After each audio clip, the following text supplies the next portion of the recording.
जी हाँ दोस्तों, आप देख रहे हैं बाबा खबरी। आपको भोजपुरी अपडेट यहाँ मिलती है तो हमारे चैनल को सब्सक्राइब जरूर कर लीजिएगा। जी हाँ, बात करते हैं खेसारी लाल यादव का एक नया गाना है जिस गाने का नाम है मारतिया लाइन। जी हाँ, मैं आपको बता दूं ये गाना काफ़ी लाजवाब और धमाकेदार है। खेसारी लाल यादव और शिल्पी राज ने इस गाने को गाया है और इस गाने पर रिस्पॉन्स काफ़ी अच्छा है क्योंकि ये गाना ग्लोबल म्यूजिक जंक्शन के यूट्यूब चैनल से रिलीज़ किया गया है जो कि काफ़ी बड़ा चैनल है। और इस जो खेसारी लाल यादव का ये वाला गाना है वो काफ़ी लाजवाब और धमाकेदार है। लेकिन बात करते हैं, आजकल खेसारी लाल यादव के 2-3 गाने आ चुके हैं जो कि दूसरे की धुन पर बनाए गए हैं। जी हाँ, मैं आपको बता दूं ये वाला गाना जो खेसारी लाल यादव का है वो कॉपी क्या कहेंगे, धुन इसकी जो कॉपी की गई है नीलकमल सिंह का जो आप स्क्रीन पर देख रहे हैं ये वाला गाना है। इसी गाने पर ये गाना बनाया गया है। अब पता नहीं क्या कर रहे हैं खेसारी लाल यादव और उनकी टीम जो कि किसी दूसरे की धुन पर गाना ला रहे हैं। वैसे तो कृष्णा बेदर्दी काफ़ी अच्छे राइटर हैं और काफ़ी अच्छे गाने भी लिखते हैं। जी हाँ, लटक जीवा सॉन्ग उन्होंने लिखा था जो कि मार्केट में खूब बवाल और धमाल मचाया था।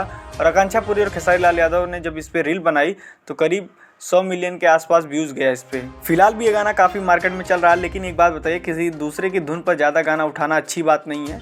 वैसे तो खेसारी लाल यादव ऐसा काम करते नहीं। अब किसे दोषी माना जाए, उनके राइटर को दोषी माना जाए, उनकी टीम को माना जाए, वो माना जाए, लेकिन किसी के गाने को उठा के धुन पे गाना ये अच्छी बात नहीं है। हाँ, 1 आध साल 1.5 साल हो जाता है तो उस पर गाना बनाइए, वो चीज़ सही है।